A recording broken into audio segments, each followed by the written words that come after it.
She walked into the courthouse like she'd rehearsed the moment 100 times. Calm face, perfect suit, a woman who had never believed the world could reach inside her life and pull everything out. People saw the designer bag, the practiced tears, the image of a wife mourning a husband. But if you listened to the case, if you watched the small details, the story was less about a single act and more about a carefully built life and how tiny human choices stacked until they broke. This is the story of Monica Sementilli, not told as a single headline moment, but through the quieter, colder places where motive, opportunity, and human betrayal meet. It's not about gruesome scenes or lurid fantasies. It's about planning, chance, and the voice on the stand that made a courtroom reframe everything. It's about what happens when someone trusted becomes the person who rewrites the past. She had everything a picture of success can show. A home that spoke of comfort, cars that spoke of status, a husband with name and position that opened doors. To the outside world, their life looked sealed. Privilege can make some things invisible, and in that invisibility, people make decisions they think will never be seen. Secrets start small: a flirtatious message, a stolen afternoon, an affair that feels like proof that one can be desired on a different stage. For Monica, those private choices, the texts, the late-night meetups, the whispered promises slowly braided into something else. Not just an affair, prosecutors would argue, but a plan. When a death happened, the first response was always public grief, a wife in a plaza of sympathy. But grief can be a performance too, and the legal question becomes, is grief a cover or is it genuine? In this case, prosecutors said the private messages and the life insurance policy painted a different picture. Defense lawyers framed the same evidence as circumstantial, a chain of interpretation with gaps. Courtroom drama thrives on moments: a photograph admitted, a log of messages shown, a witness taking a breath and saying the thing that makes everyone look up. For Monica, that moment came when someone who had been inside the plan began to talk. A friend, an accomplice, a man who once shared secrets with the accused. On the stand, he unraveled the version of events she had presented. What did he say? He described the choreography. He described texts that signaled it was time. He described an open front door and a quiet house, details that prosecutors argued no one but an insider could know. He spoke about coins as payment, about promises of future money, and he testified to seeing things that connected the accused to the plan. In court, that kind of testimony is heavy. It is the kind of weight a jury can feel in their bones because it takes private whispers and turns them public, literally transcribing intent. But testimony is messy. People make deals. People remember badly. The defense pushed on those facts.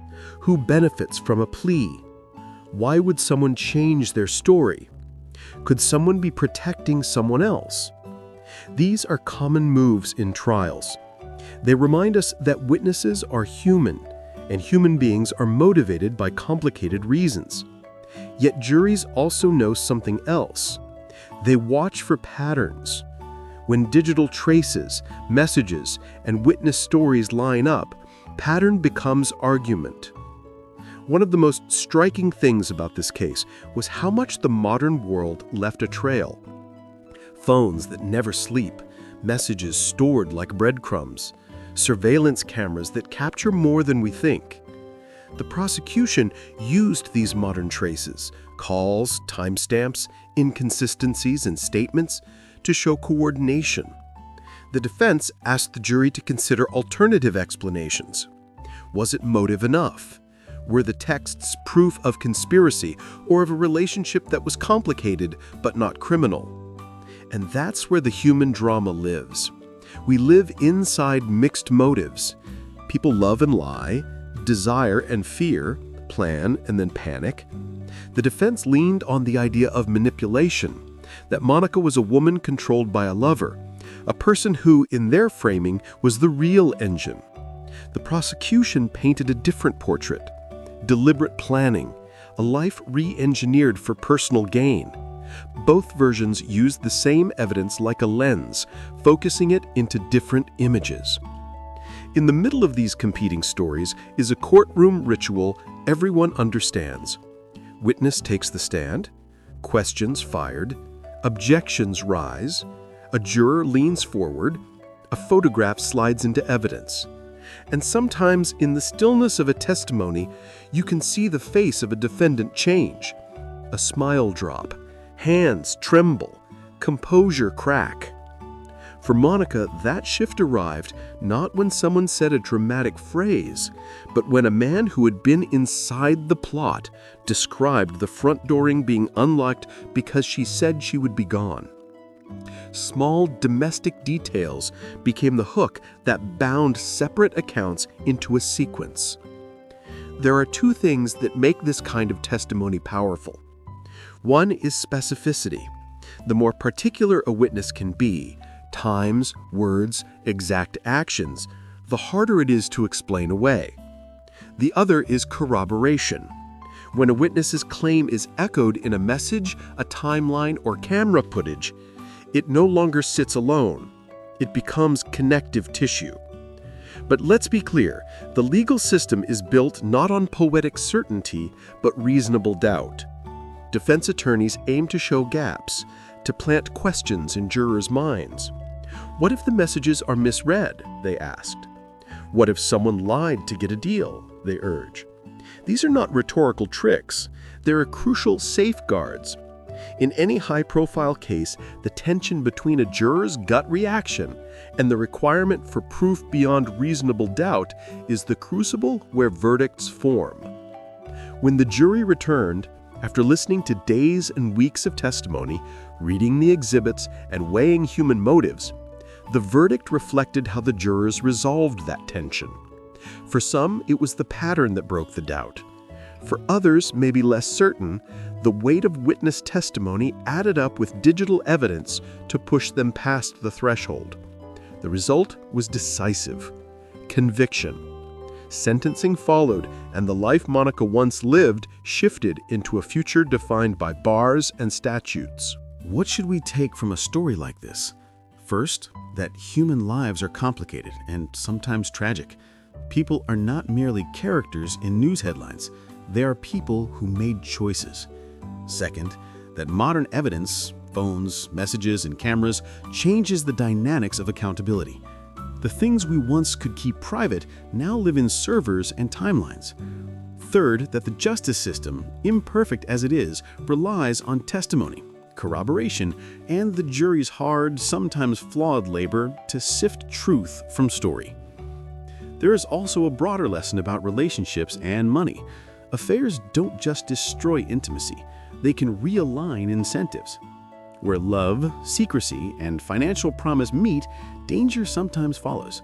That's not an argument that every affair is a crime, far from it, but a recognition that entangling private desires with practical motives, like insurance payouts, can create pressure points where bad choices escalate. We should also talk about the people who testified under plea deals. The law often uses bargains to unlock testimony that would otherwise be locked behind silence. That is pragmatic prosecutorial strategy, controversial, useful, and necessary. If you are sympathetic to someone facing decades in prison, you might resent deals that trade reduced sentences for testimony. If you are a victim's family member, you might be grateful that someone finally told the truth. The law dances with both impulses. Finally, and importantly, this case reminds us to center victims and community healing. A life was lost, families were shattered, and the legal outcome, while consequential, cannot simply erase trauma. The last part of this story isn't the gavel, it's the aftermath. Court records, consequences, and hopefully a community learning to prevent similar tragedies. That means addressing toxicity, ensuring access to counseling, and fostering environments where private desperation and secret relationships don't spiral into violence. In court, people often remember a single image, the defendant's expression when a witness speaks. But outside, the map is more complex. It includes texts that began flirtatiously, decisions made in private, people who thought they could control outcomes, and the modern traces that made the past legible. So when you watch courtroom stories, watch for patterns, not only shocks. Pay attention to the language jurors hear, how witnesses phrase things, the specificity of details, and the corroboration across different forms of evidence. Those are the real levers of persuasion. Monica's case will live in headlines and court records, but beyond that, it lives as a cautionary tale. Choices made in private have public consequences. The justice system did what it could with the pieces on the table. The jury made a decision based on what they believed was the most coherent explanation of events. Whether you think justice was fully served will depend on how you weigh motive, testimony, and the human capacity for both deception and redemption. As this chapter closed, the community asked itself harder questions about trust, secrecy, and accountability. Those questions don't have simple answers. They demand reflection on how we handle relationships, on how we let money shape our choices, and on what systems we provide to prevent private desperation from exploding into public tragedy. In the end, the case is a reminder that courtrooms don't produce meaning so much as they offer a human process to adjudicate conflicting stories. We can debate motives, speculate about alternatives, and argue about fairness, and we should. But we must do so while respecting the dignity of those affected and remembering that behind every sensational headline are people whose lives are forever altered. If there's a final note to this story, it's this: evidence matters, words matter, and the small decisions we make in private can become the arguments that shape public judgment. Justice asks us to listen closely, to weigh carefully, and to hold compassion for victims while demanding accountability. That balance is hard. It's exactly why we watch trials, not for spectacle, but to see how a society chooses to answer its most difficult questions.